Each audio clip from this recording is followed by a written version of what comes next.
Hi friends, welcome back to my channel. और आज का जो हमारा टॉपिक है वो है प्रिंसिपल ऑफ साइकोलॉजी। और प्रिंसिपल ऑफ साइकोलॉजी को जानना है तो आज की वीडियो के साथ बने रहिएगा। और अगर अभी तक आपने मेरे चैनल को सब्सक्राइब नहीं किया तो जल्दी से जाइए, सब्सक्राइब करके बेल आइकन को प्रेस कर दीजिए ताकि जैसे ही मेरी कोई न्यू वीडियो आए आप तक उसकी अपडेट जल्द से जल्द पहुँचे। तो चलिए स्टार्ट करते हैं।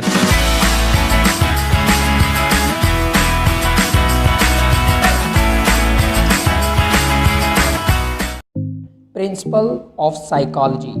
प्रिंसिपल ऑफ साइकोलॉजी ये जो बुक है ये लिखी है विलियम जेम्स ने 1890 में।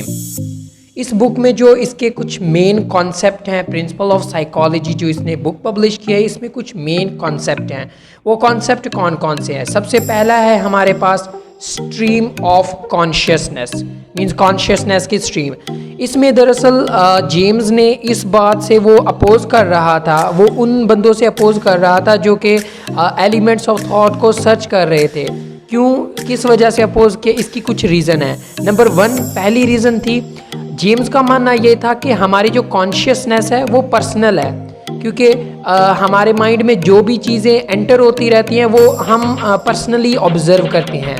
नंबर 2, जो हमारी कॉन्शियसनेस है वो कंटिन्यूसली चेंज होती रहती है, जो कि जिसके एलिमेंट्स को कभी हम डिवाइड कर ही नहीं सकते। उसके बाद नंबर थर्ड पे इसने दिया कि कॉन्शियसनेस जो है कॉन्स्टेंटली चेंज होती रहती है। मतलब कभी हम एक चीज़ को ऑब्जर्व करते हैं, कभी दूसरी चीज़ को, कभी तीसरी चीज़ को, कभी चौथी चीज़ को, कभी एक ख्याल आया, कभी दूसरा ख्याल आया। इस तरह हमारी कॉन्शियसनेस जो है कॉन्स्टेंटली चेंज होती रहती है। नंबर फोर्थ कॉन्शियसनेस हमारी सिलेक्टिव है, मीन्स हम हर चीज़ जो हमारे कॉन्शियसनेस में एंटर होती है, हमारे माइंड में एंटर होती है, वो सिलेक्टिव होती है, मीन्स फिल्टर होके आती है।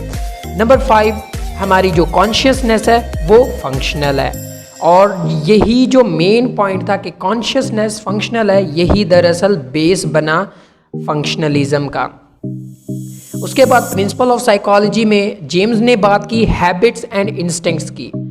कुछ का मानना ये था कि हमारी जो हैबिट्स और इंस्टिंक्ट्स हैं ये हमारी अनबॉर्न है, मतलब मीन्स हमारी पर्सनैलिटी के ब्लैंक पैटर्न है जो कि हम खुद ब खुद सीख लेते हैं, मतलब हमें सीखे हुए नहीं होते। बट जेम्स ने यहाँ पर डिसएग्री किया।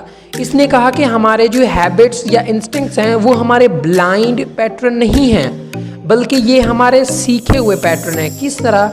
क्योंकि इसके अकॉर्डिंग हमारा जो बिहेवियर है वो मॉडिफाई होता रहता है, मतलब हमारा बिहेवियर चेंज होता रहता है हमारे एक्सपीरियंस की बेस पे। क्योंकि हम लाइफ टाइम में बहुत सारे एक्सपीरियंस कलेक्ट करते रहते हैं, बहुत सारे एक्सपीरियंस हमें होते हैं, तो वही जो हमारे एक्सपीरियंस होते हैं वो उसी एक्सपीरियंस की बेस पे हम अपने बिहेवियर को चेंज करते हैं। और जब हमारा बिहेवियर चेंज होता है हम उस बिहेवियर को रिपीट करते रहते हैं और हमारी वो हैबिट बन जाती है। Means according to James, learned pattern of behaviour is called habits. और हैबिट्स जो हैं वही हमारी इंस्टिंक्ट्स होती हैं।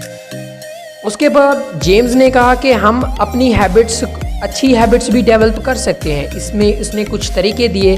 नंबर 1 पहला दिया कि हमें हमेशा इस चीज़ को सोचना चाहिए, उन ख्यालात को सोचना चाहिए जिसमें हम खुद को इनकरेज करें अच्छी आदतें सीखने में, और जिसमें हम जो हैं बैड चीज़ों को, बैड हैबिट्स को जो है छोड़ने में हम जो है एग्री हों।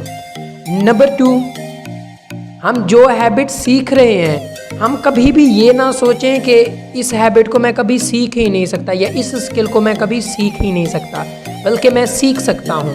नंबर थर्ड में उसने कहा कि हम जो गुड हैबिट्स सीखते हैं हमें उसे स्लोली नहीं सीखनी चाहिए। हमें उसने जितना ज़्यादा गुड हैबिट को हम सीख सकें उतना ज़्यादा हम गुड हैबिट को सीखें, और जितना ज़्यादा हम बुरी आदतों को छोड़ें, बुरी हैबिट्स को छोड़ें, उतना जल्दी हम उनको छोड़ें।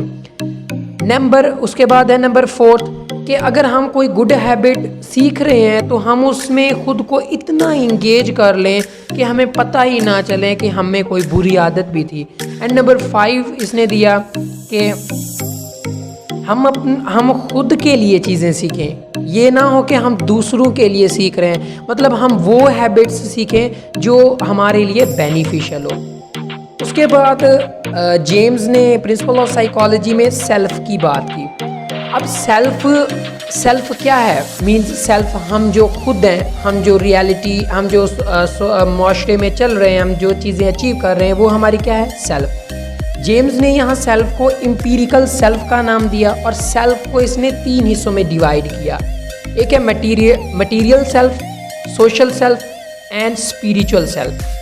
जो मटीरियल सेल्फ है मींस मटीरियल सेल्फ में आ जाती है, मतलब ये चीज़ मेरी है, ये कार मेरी है, ये बंगला मेरा है, या ये ज़मीन मेरी है, या ये रूम मेरा है, मतलब ऐसी चीज़ें जो मटीरियल हैं, मींस जो किसी चीज़ से हो, ठीक है, वो हमारी मटीरियल सेल्फ है। देन है सोशल सेल्फ।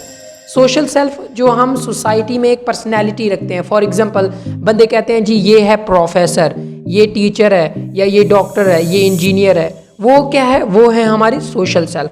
एंड थर्ड है हमारी स्पिरिचुअल सेल्फ। जेम्स ने यहाँ स्पिरिचुअल जो सेल्फ है उसको कॉन्शियसनेस का नाम दिया। देन उसके बाद है इमोशन की बात की। जेम्स के अकॉर्डिंग जो हमारे इमोशंस होते हैं वो दरअसल हमारी परसेप्शन होती है। जो हमारे इमोशन जनरेट होते हैं वो हमारी परसेप्शन होती है। मीन्स यहाँ पर वो रिलीजियस बिलीफ पे भी एक तरह से चला गया।